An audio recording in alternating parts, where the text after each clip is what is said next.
Hello friends, आज मैं आपके साथ मैक्रो इकोनॉमिक्स का एक टॉपिक लेके आया हूँ। चैप्टर का नाम है बैलेंस ऑफ पेमेंट और टॉपिक का नाम है causes of disequilibrium in balance of payment. Balance of payment में डिसइक्विलिब्रियम की क्या वजह है, क्या कॉजेज हैं, वो डिस्कस करेंगे। शुरू करने से पहले बता दूं कि इस चैप्टर के सारे लिंक आपको डिस्क्रिप्शन में मिल जाएंगे, आप जाके नंबर वाइज चेक कर सकते हैं। तो सबसे पहला आ जाता है major causes of disequilibrium in balance of payment are as under. Number one, natural causes. Natural causes में कौन कौन से आ जाते हैं? पहला, these includes calamities like famines, droughts, earthquakes, floods etcetera. तो जब भी किसी कंट्री में ये सारी चीज़ें आती हैं, these are quite common factors causing disequilibrium in the balance of payment of under developed countries या लीस्ट डेवलप्ड कंट्रीज। क्यों? क्योंकि उनको बाहर से हेल्प लेनी पड़ती है, लोन्स लेना पड़ता है, कुछ ना कुछ करना पड़ता है, जिससे उनकी जो बैलेंस ऑफ पेमेंट है वो ख़राब हो जाती है। Imports of a country multiply under the impact of these calamities leading to disequilibrium in the balance of payment। जब भी ऐसी calamities आती हैं तो अंडर डेवलप कंट्रीज़ को बाहर से काफ़ी हेल्प भी लेनी पड़ जाती है, लोन्स लेने पड़ जाते हैं, जिसकी वजह से उनके बैलेंस ऑफ पेमेंट ख़राब होने की पूरी उम्मीद रहती है। ठीक है, उनको बाहर से खाना भी मंगवाना पड़ता है, कुछ भी करना पड़ता है। ठीक है, नेक्स्ट आ जाता है इकोनॉमिक कॉजेज। इकोनॉमिक कॉजेज सबसे मेन है। These are basically number one, economic development plans. जब भी हमारा कंट्री डेवलपमेंट प्लान बनाता है, उसके लिए बाहर से मशीनरी या कैपिटल गुड्स मंगवाता है, इसके पीछे भी बड़ी बैलेंस ऑफ पेमेंट खराब हो जाती है। Disequilibrium in balance of payment of developing countries is often caused on account of bulk investment in its planned development। वो अपने प्लान डेवलपमेंट में बल्क इन्वेस्टमेंट कर देते हैं। Developing countries depend upon the develop countries for their investment needs. तो developing countries यही चाहती हैं कि जो डेवलप कंट्रीज हैं वो बाहर से आके इन्वेस्टमेंट करें। इंपोर्ट ऑफ मॉडर्न मशीनरी और रॉ मटेरियल लेके आते हैं बाहर से etcetera in large amount in developing countries often and up in a situation of unfavourable balance of payment. तो बाहर से अगर बड़ी बड़ी मशीन लेके आएंगे और बाहर से रॉ मटेरियल लेके आएंगे, टेक्नोलॉजी लेके आएंगे, तो अनफेवरेबल बैलेंस ऑफ पेमेंट तो होना ही होना है। नेक्स्ट आ जाता है price cost effect. On account of development planning, cost and prices in export industries generally go up. तो जो कॉस्ट एंड जो एक्सपोर्ट इंडस्ट्रीज़ हैं उनके प्राइसेस बढ़ जाते हैं। क्यों? वो इसलिए बढ़ जाते हैं क्योंकि प्लानिंग की कॉस्ट बढ़ जाती है। जब ओवरऑल इकोनॉमी में पैसा ज़्यादा आ जाता है डेवलपिंग कंट्रीज़ में, तो वहाँ इन्फ्लेशन बढ़ जाता है। तो इन्फ्लेशन के चलते planning cost and prices export industries के बढ़ जाते हैं। It leads to fall in the total volume of export and balance of payment becomes adverse. अब आप खुद सोचो, प्राइस कॉस्ट इफेक्ट के अंदर अगर एक्सपोर्ट की कॉस्टिंग बढ़ जाएगी तो बाहर थोड़ी ना माल बिकेगा हमारा। तो अगर बाहर कॉस्टिंग बढ़ने से प्राइसेस भी बढ़ाने पड़ेंगे, तो बाहर एक्सपोर्ट्स कम हो जाएंगे, तो हमारे को बैलेंस ऑफ पेमेंट उससे भी तो ख़राब हो सकती है ना। नेक्स्ट आ जाता है साइक्लिकल फ्लक्चुएशंस। इसमें बिजनेस साइकिल्स और इकोनॉमिक फ्लक्चुएशन, जिनको ट्रेड साइकिल्स भी कहा जाता है, इन इंटरनेशनल मार्केट में also cause disequilibrium in balance of payment. जैसे आप कोई चीज़ बाहर एक्सपोर्ट इंपोर्ट करते हो, तो बाहर कोई मंदी आ गई या डिप्रेशन आ गया या रिसेशन आ गया, उस चीज़ की डिमांड और सप्लाई हिंडर करती है, जिस वजह से हमारा बैलेंस ऑफ पेमेंट ख़राब हो सकता है। ठीक है, next, change in foreign exchange rate. जब फॉरेन करेंसी का रेट ऊपर नीचे होता है, उसकी वजह से भी ट्रेड हिल जाता है। When the external value of domestic currency goes up, imports become cheaper and exports dearer. Thus, imports are encouraged and exports discouraged, leading to disequilibrium in the balance of payment। जब भी हमारी currency की value बढ़ जाती है, ठीक है, तो इंपोर्ट्स क्या हो जाते हैं? चीपर। अगर इंडियन करेंसी की वैल्यू जो $1 80 का चल रहा है, अगर $1 70 का हो जाए या $60 का हो जाए, तो हमारी करेंसी तो अब महंगी हो जाएगी ना। तो हम बाहर से डॉलरों में सामान मंगाया करेंगे, तो उससे हमारे इंपोर्ट बढ़ जाएंगे, और इंपोर्ट बढ़ेंगे तो क्या होगा? हमारी बैलेंस ऑफ पेमेंट खराब हो जाएगा। नेक्स्ट आ जाता है decline in foreign demand. When the taste habits and fashion of the foreign consumers या customers undergoes a change, there is fall in foreign demand for domestic goods. This leads to fall in the exports and hence balance of payment becomes adverse। तो जिन जिन countries में हम अपना सामान बेचते हैं जाके, वहाँ पे अगर हैबिट्स चेंज हो गई या टेस्ट एंड प्रेफरेंस चेंज हो गई या फैशन चेंज हो गया, तो हमारा माल बिकेगा नहीं, हमारे एक्सपोर्ट गिर जाएंगे, जिसकी वजह से बैलेंस ऑफ पेमेंट खराब हो सकता है। Next, change in terms of trade. तो जब भी हमारे हमारे किसी हमारे या किसी कंट्री के बैलेंस टर्म्स ऑफ ट्रेड खराब हो जाते हैं, तो तब भी बैलेंस ऑफ पेमेंट ख़राब होना ही होना है। टर्म्स ऑफ ट्रेड क्या है? आपको मैंने इस वीडियो के डिस्क्रिप्शन में प्लेलिस्ट की डिस्क्रिप्शन भी दी है, तो आप इंटरनेशनल इकोनॉमिक्स ग्रेजुएशन के नाम की प्लेलिस्ट पे जाएं और उस पर टर्म्स ऑफ ट्रेड का पूरा चैप्टर देखें, ठीक है।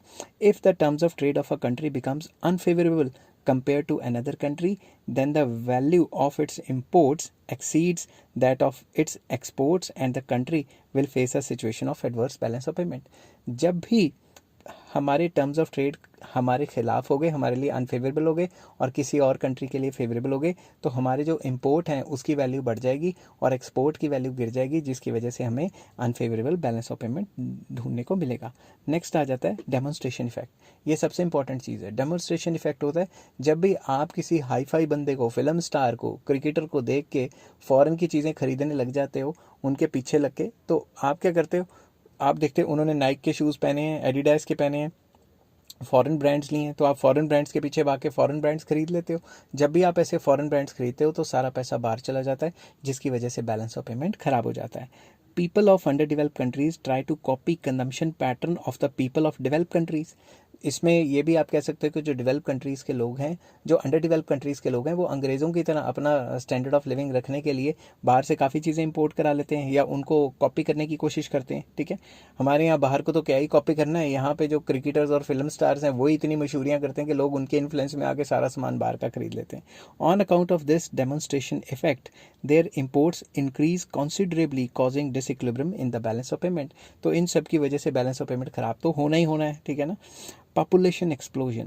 Aggregate consumption demand in underdeveloped countries increases due to rapid increase in population. तो जितनी ज़्यादा पॉपुलेशन है अंडरडेवलप्ड कंट्रीज में, उतनी ज़्यादा कंजम्पशन डिमांड बढ़ती जा रही है। Consequently export surplus tends to shrink. तो जो चीज़ें बाहर भेज रहे हैं वो भी घर में कम पड़ रही है, तो बाहर क्यों बेचेंगे, समझ गए ना बात। तो बाहर का एक्सपोर्ट गिरता जा रहा है, इस वजह से भी बैलेंस ऑफ पेमेंट खराब हो रही है। नेक्स्ट आ जाता है foreign capital investment flow. Induced by profit motive, when a country makes large capital investment in foreign countries, then this capital outflow has an adverse effect on balance of payment. अगर हमारे यहाँ पे जो बड़े बड़े किसी भी कंट्री में जो बड़े बड़े वो हैं, क्या कहते हैं, इन्वेस्टर्स हैं, बड़े बड़े एंटरप्रेन्योर्स हैं, वो अगर अपना बल्क में पैसा किसी और कंट्री में लगा देंगे, क्योंकि उनको उस कंट्री में प्रॉफिट होते हुए दिख रहा है, तो सारा पैसा तो आउटफ्लो हो जाएगा हमारी कंट्री से। तो जब भी पैसा आउटफ्लो होता है कंट्री से, तो वो तो डेबिट आइटम में ही आता है ना, तो बैलेंस ऑफ पेमेंट हमारी ख़राब हो जाती है। नेक्स्ट आ जाता है international economic practices and policies. International institutions, practices and policies of foreign countries have a direct bearing on balance of payment of a country. जो इंटरनेशनल प्रैक्टिसेस हैं और जो पॉलिसीज़ हैं, उसका बैलेंस ऑफ पेमेंट पे डायरेक्ट असर है। कैसे? Policies of corporation, tariffs, customs, discriminatory trade policies, sanctions etcetera have their influence on balance of payment of a country. Economic sanctions against Russia is a good example. अब क्या हुआ, जो भी international practices and policies हैं, उनकी वजह से भी एक कंट्री की बैलेंस ऑफ पेमेंट ख़राब हो सकती है। कैसे? अगर इंटरनेशनल लेवल पे जैसे यूएसए ने सैंक्शन लगा दी किसके ऊपर, रशिया के ऊपर, कि उसने यूक्रेन पे हमला कर दिया। उस चक्कर में हुआ क्या, सैंक्शन लगाने के चक्कर में जो चीज़ें सस्ती थी वो और डबल रेट पे होगी। जब डबल रेट पे होंगी तो हमें क्रूड ऑयल अब और डबल ट्रिपल रेट पे खरीदना पड़ रहा है, तो उससे क्या हो रहा है, हमारा बैलेंस ऑफ पेमेंट ख़राब हो रहा है। नेक्स्ट आ जाता है political causes, expansion of embassies and their maintenance. तो जब भी हम एम्बेसीज डिफरेंट कंट्रीज़ में खोल रहे हैं और उनको मेंटेन कर रहे हैं, तो उसके ऊपर खर्चा तो होगा ही। Expansion of embassies abroad and large expenditure on their maintenance lead to adverse balance of payment. इसकी वजह से भी बैलेंस ऑफ पेमेंट खराब होता है। Next, political instability.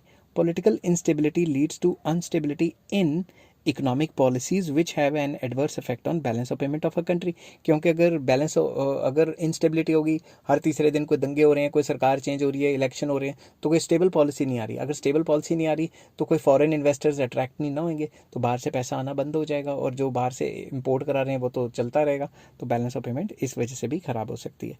नेक्स्ट है international relations. International relations of a country may be cordial, hostile or full of tension. These may have either a favorable or unfavorable effect on the balance of payment of a country. तो अगर हमारे किसी country के साथ international relation सही है या ख़राब है, इसकी वजह से भी हमारे बैलेंस ऑफ पेमेंट उल्ट पुल्ट हो सकते हैं। कैसे? अगर हमारे चाइना के साथ मान लो रिलेशन ख़राब है और हम चाइना से इंपोर्ट बैन कर देते हैं, तो यही सेम चीज़ हमें रॉ मटेरियल या फिर ये जो छोटे छोटे चिप हैं वो कहीं और से लाना पड़ेगा। रॉ मटेरियल वो डबल रेट पे मिलेगा, तो डबल रेट पे मिलेगा तो हमें और महंगा रॉ मटेरियल मिलता है, तो हमारी कॉस्ट ऑफ प्रोडक्शन भी बढ़ जाएगी। जाएगी, तो हमें क्या होगा, बैलेंस ऑफ पेमेंट में डिसइक्विलिब्रियम होने के पूरे चांसेस हैं कि अगर किसी कंट्री से हमारे अच्छे रिलेशन है, या तो माल सस्ता मिल जाएगा तो बैलेंस ऑफ पेमेंट फेवरेबल हो जाएगा, या माल बहुत महंगा मिलेगा तो डिसइक्विलिब्रियम हो जाएगा, मतलब अनफेवरेबल हो जाएगा। समझ गई ना बात? तो ये भी एक वजह हो सकती है। नेक्स्ट, पार्टीशन और unification of the country. Partition होता है कंट्री के टुकड़े होना, यूनिफिकेशन 2-3 कंट्रियों को आपस में मिलना। ठीक है, पार्टीशन और unification of a country may have an unfavourable और favourable effect in the balance of payments. देखो, फेवरेबल होगा तो भी डिसइक्विलिब्रियम है क्योंकि रिसीट पेमेंट बराबर नहीं हुई, अनफेवरेबल है तो भी डिसइक्विलिब्रियम है। समझ गई ना बात? तो हम तो डिसइक्विलिब्रियम कर रहे हैं। India and Pakistan disintegrated, USSR भी डिसइंटीग्रेट हुआ था, are the instances of partitioned economies, whereas Germany is the example of unified economy। East Germany West Germany आपस में मिल गए थे ना, समझ गए बात? तो अब कैसे मिले थे मैं हिस्ट्री पे नहीं जाऊंगा, मगर अगर दो कंट्रीज आपस में मिलती हैं, उनकी यूनिफिकेशन होती है, तो भी balance of payment favourable unfavourable हो सकती है, जो कि डिसइक्विलिब्रियम का पार्ट है। और अगर दो कंट्रीज आपस में टूटती हैं, एक कंट्री आपस में टूट के अलग अलग हो जाती है, जैसे यूएसएसआर और इंडिया की एग्जाम्पल लिखी है, इस वजह से भी बैलेंस ऑफ पेमेंट अनफेवरेबल या फेवरेबल हो सकती है। आई होप ये वीडियो आपको पसंद आई होगी। अगर पसंद आई है तो please like, share and subscribe. इस चैप्टर के बाकी लिंक आपको डिस्क्रिप्शन में मिल जाएंगे। Take care, bye bye.